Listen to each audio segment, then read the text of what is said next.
అక్రమంగా బియ్యం రవాణా అవుతూ ఉంటాం. అంటే మనకి 80 లక్షలు బియ్యం మనం వస్తే మనకు దిగుబడి, వైట్ రేషన్ కార్డ్స్ వాళ్ళకి 50 లక్షల మెట్రిక్ టన్నులు బియ్యం ఇస్తాం.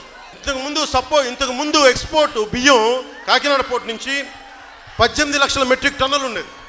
కానీ ఈ గవర్నమెంట్ వచ్చాక 56 లక్షల మెట్రిక్ టన్నులు. అంటే మీరు ఊహించండి, ఎక్కడో బియ్యం అంటే 80 లక్షల మెట్రిక్ టన్నులు వస్తుంటే రైతుకి గిట్టుబాటు దొరకట్లా, మిల్లర్లు కొంటలా. కాకినాడ పోర్ట్ నుంచి 56 లక్షల టన్నులు అక్రమ రవాణా జరుగుతూ ఉంది. దానికి సూత్రధారి ఈ గూండా, ఈ రౌడీ, ఈ డెకాయిట్ ద్వారంపూడి చంద్రశేఖర్ రెడ్డి. జనసేన ప్రభుత్వం వచ్చిన రోజున ఏ క్రిమినల్ అయితే మిమ్మల్ని ఏడిపించాడో వాళ్ళందరినీ బట్టలు ఉడిదూసి ఊరు, కాకినాడలోని ప్రతి ఊరు గల్లీ సందు తిప్పిస్తాం. నాకు అవకాశం వచ్చిన రోజున, అధికారం వచ్చిన రోజున ప్రతి ఒక్కరిని గుర్తుపెట్టి వీధి తన్ని తీసుకెళ్తాను. గుర్తుపెట్టుకోండి, చెండాలు ఒలిపించేస్తాను ఒక్కొక్కడికి.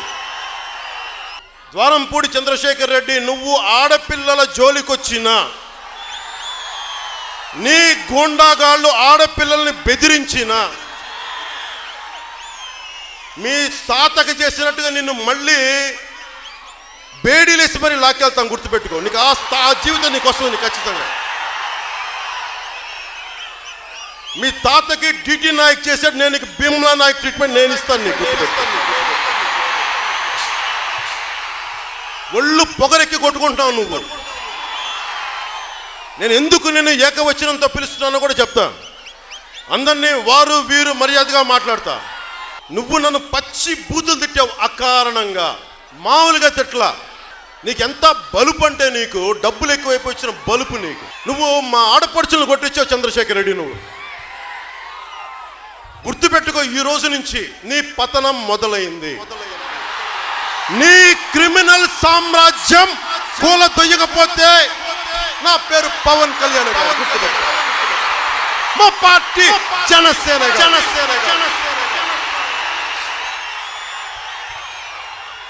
ఎమ్మెల్యే సంబంధించిన హ్యాచరీస్ ఫ్యాక్టరీకి ఓవర్ బ్రిడ్జ్ చేయించుకుంటావు, పక్కన గిరిజన గ్రామాలు వదిలేస్తావు నువ్వు. 300 మంది డిపాజిటర్స్, 29 బ్రాంచ్లు, జయలక్ష్మి బ్యాంక్, ఈ ఓనర్లు, డైరెక్టర్లు డబ్బులు పక్కదోర మళ్ళిస్తే ఎక్కువ శాతం మంది బ్రాహ్మణ సమాజానికి చెందిన వ్యక్తులు, ఎక్కువ శాతం మంది చిన్న ఉద్యోగాలు చేసుకుంటే పాపం వాళ్ళు నాకు రిప్రజెంటేషన్ ఇచ్చారు. నాకు మేము ఇట్లా పెట్టుకున్నాము బాబు, మాకు ఇట్లా పోయింది అంటే నేను వాళ్ళకి 800 కోట్ల ఆస్తులు ఉన్నాయి వాళ్ళకి ఆ బ్యాంకు సంబంధించి. రాష్ట్ర ప్రభుత్వాన్ని, ఉమ్మడి తూర్పుగోదావరి జిల్లా కలెక్టర్స్ని నేను సభాముఖంగా అడుగుతున్నా, జయలక్ష్మి బ్యాంక్ సమస్యని వాళ్ళ డిపాజిటర్స్ని రక్షించండి.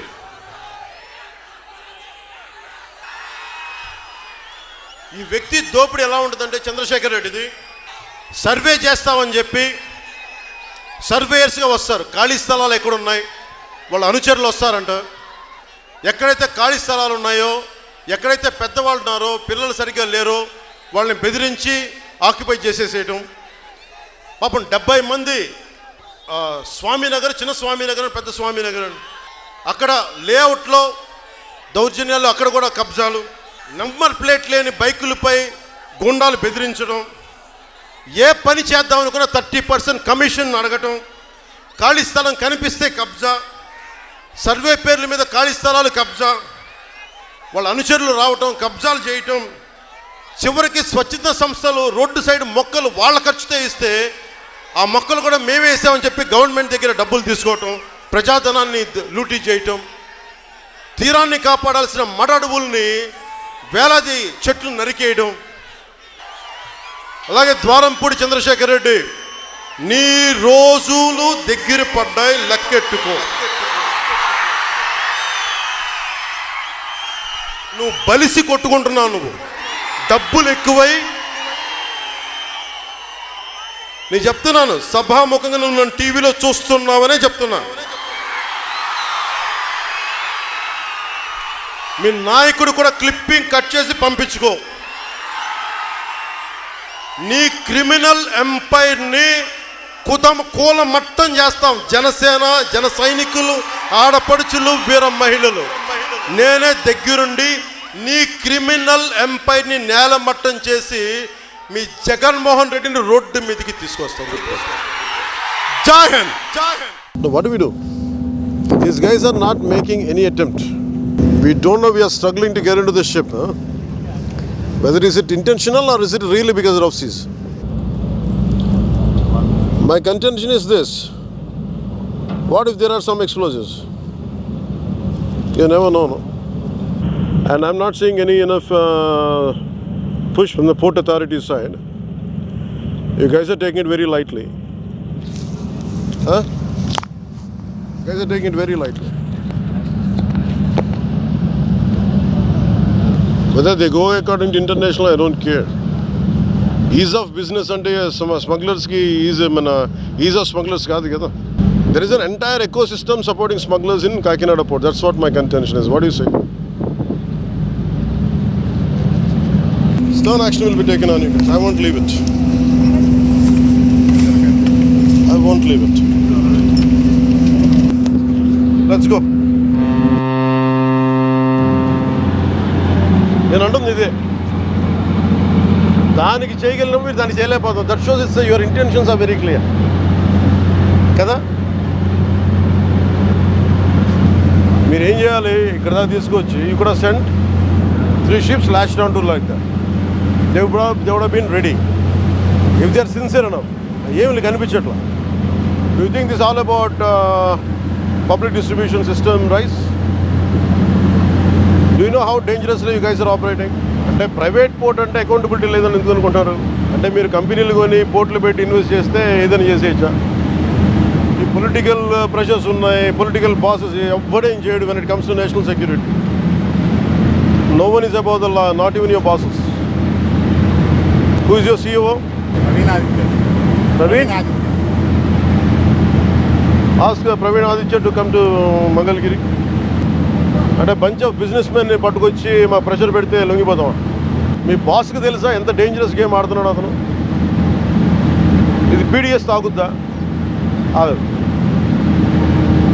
ఇది ఉగ్రవాదులకి, టెర్రరిస్టులకి హెవెన్. ఇది నేషనల్ సెక్యూరిటీకి ఇది మీరు ఒక స్పోజింగ్ యాజ్ ఎ థ్రెట్. నేను ఆఫీస్లో కూడా వస్తానంటే లేదు సార్ 10,000 మంది జీవితాలు పోతాయి సార్. ఏంటి 10,000 మంది జీవితాలు పోయాయి? కోర్టు ఉన్నదేంటి మీరు కూర్చోబెట్టి స్మగ్లింగ్ చేయడానిక? Seize the ship. If any pressure comes from central government will see. ఇది ఒక బ్రహ్మ పదార్థం లాగా. No one allows me to be here. Ever since I took charge from DPD's chief minister, not even one guy was allowing me to come here. If they discourage me, please don't, sir. I waited for 6 months. ఒక తప్పు mere public distribution system నుంచి రైస్ది కాదు. You are getting use to smugglers. Smuggler rice తాగుతాడా?